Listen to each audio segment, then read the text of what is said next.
In 2023, 6 friends turned simple golf videos into a $100 million brand. They called themselves Good Good Golf. Their friendship, humor, and teamwork made them one of YouTube's biggest groups.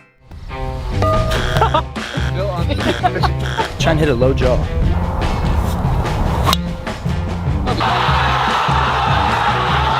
Right. Fans loved their energy and trusted their bond.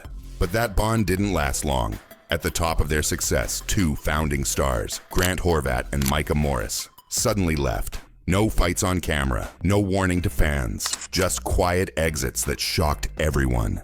The family that built an empire together suddenly felt divided. Behind the smiles and Callaway contracts, the pressure was real. Business decisions had replaced friendship. The videos kept rolling, but the connection was gone. What looked perfect on screen was falling apart off screen. This wasn't just a team breakup. It was a story of how success can destroy what created it. So how did the tightest crew in golf become a headline about money and heartbreak? In 2020, Garrett Clark and 5 close friends started filming golf challenges in Texas. They weren't trying to build a business, just having fun. Their videos showed real friendship, full of jokes, teasing, and teamwork. Viewers felt like they were part of the group. It wasn't about pros versus fans. It was friends chasing daylight on public courses. That simple setup made people care more about the players than the scores. In less than a year, Good Good Golf passed 1 million subscribers. They had changed YouTube golf forever.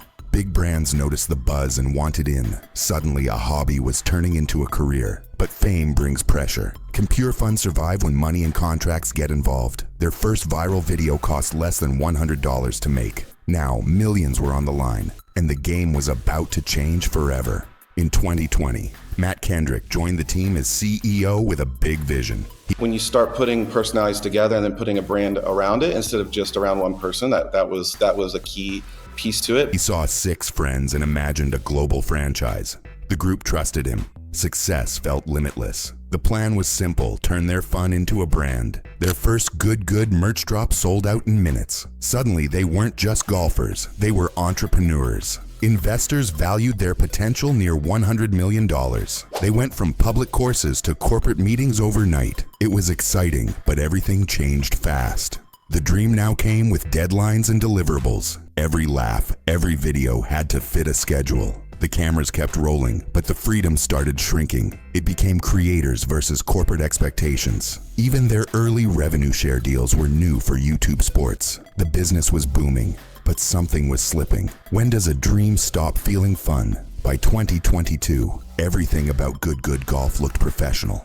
Contracts replaced handshakes. Every joke, idea, and moment now belonged to the company. At first, it felt organized. Then it started to feel different. A quiet unease spread through the team. Brand managers, accountants, and lawyers now sat where friends once did. Even simple decisions needed approval. Filming turned from spontaneous laughter to planned segments. What was once natural now followed a script. The same success that brought them together began to draw invisible lines. Each friend had a role, but not everyone had control. The focus slowly shifted from fun to finance. It was creative passion fighting profit motive. And in business, not all friends stay equal, especially when ownership isn't shared evenly. Their first full legal meeting lasted longer than an 18-hole round. Then came the deal that would change everything. In early 2023, Good Good Golf signed a massive partnership with Callaway. It was a multi-million-dollar deal that looked like the start of a new era. The team felt proud, but the pressure was instant. The brand they admired now owned their schedule. Every video, every appearance had to match Callaway's marketing plan. Their days on the driving range turned into full production sets. It wasn't just golf anymore, it was business on camera. The partnership included co-branded equipment and global campaigns. But it came with rules. What began as a sponsorship slowly became a partnership, and creative freedom started to shrink.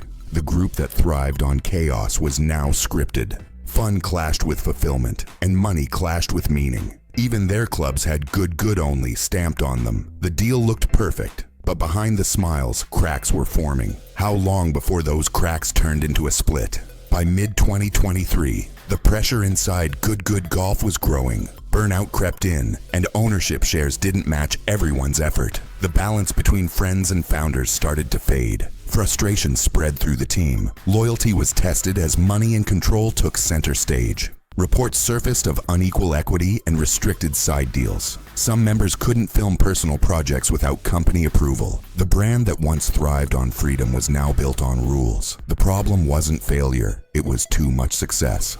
The brotherhood that started this journey now felt like a boardroom. Equality was gone, replaced by quiet hierarchy. Even video editing became a battle. Uploads delayed for weeks over disagreements. Everyone still smiled on camera, but behind it, trust was breaking. And soon, one of them would finally walk away. In late 2022, Micah Morris announced he was leaving Good Golf. At first, fans thought it was a rumor, but then Micah posted a video confirming it was true. He said he wanted to chase professional golf and follow his own path. The reaction online was shock. For fans, it felt like the family was breaking apart. Even Garrett Clark's calm response showed quiet tension. His tone was respectful, but clearly emotional. Micah's exit exposed something deeper. The group wasn't fully aligned anymore. He called it creative differences, but many believed it was about freedom. The question spread fast. If one leaves, could others follow? It became loyalty versus ambition inside a team built on both. Micah's farewell video became Good's most watched clip that month.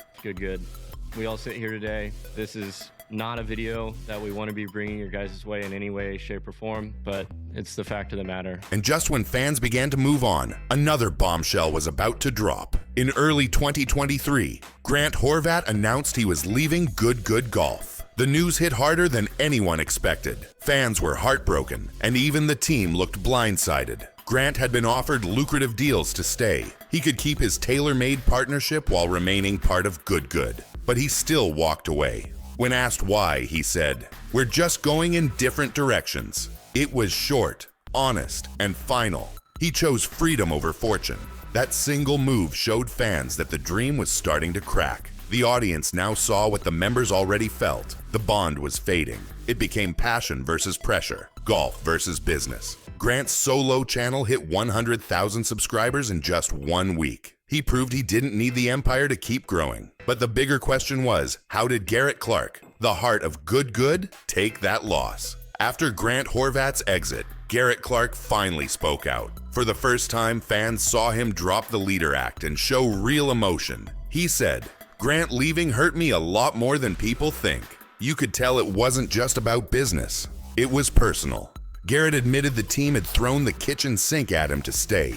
They offered everything: deals, promises, loyalty. But it wasn't enough. Fans filled the comments with support, while others defended Grant's freedom. It split the audience, just like it split the group. That moment cost Garrett not just a friend, but the spirit that started it all. Now he had to lead a brand that no longer felt whole. Could leadership rebuild what loyalty lost? His apology video became the most liked upload in Good history. But without its soul, could Good still thrive? By 2024, Good Golf made a full comeback, at least on paper. The group raised $45 million from Omaha Productions and other investors. The brand expanded worldwide with new creators, gear, and events. The empire was still standing, but the energy felt different. Fans noticed it too. The chemistry that once made them laugh now felt forced. The numbers went up, but the connection went down. Can money really replace magic? That was the question everyone was asking. It became growth versus authenticity, success versus soul. Their videos still hit millions of views, yet comments kept begging for the old crew back. And soon, one final truth would reveal why the $100 million brotherhood really broke. Looking back, Good Golf didn't really fail. It outgrew its friendship. What started as a bond became a business too big to hold together. The real villain wasn't betrayal, it was success. Corporate structure, creative limits, and ego finally collided. Each member found freedom not in staying, but in leaving. The split didn't destroy the brand, it saved the people behind it. Because fame built on friendship can never stay simple. It becomes brotherhood versus business, and one must break. In time, Grant and Micah played together again. No logos, just golf. The brand lived on, but the brotherhood changed forever. And the question remains, was this the end of Good or the beginning of something truer? The Good breakup was never about failure. It was about freedom. The team that built a $100 million empire didn't lose their bond. They simply reached its limit. The pressure, the money, and the business tested what friendship could survive. Fans began to see the truth. The most painful goodbyes often come from growth, not hate. Because when dreams turn into contracts, something human always breaks. It wasn't betrayal, it was evolution. The day the brotherhood broke the internet was the same day success broke the brotherhood. They didn't fail each other, they freed each other. And it leaves one question echoing for every creator chasing fame. Is fame ever worth friendship when the whole world is watching? Good Golf proved friendship can build an empire, but empires test friendship. The $100 million split wasn't about bitterness. It was a lesson in balance. Success gave them freedom, not failure. Subscribe for more real stories of how dreams change people. Did Good choose money over brotherhood or protect their dream?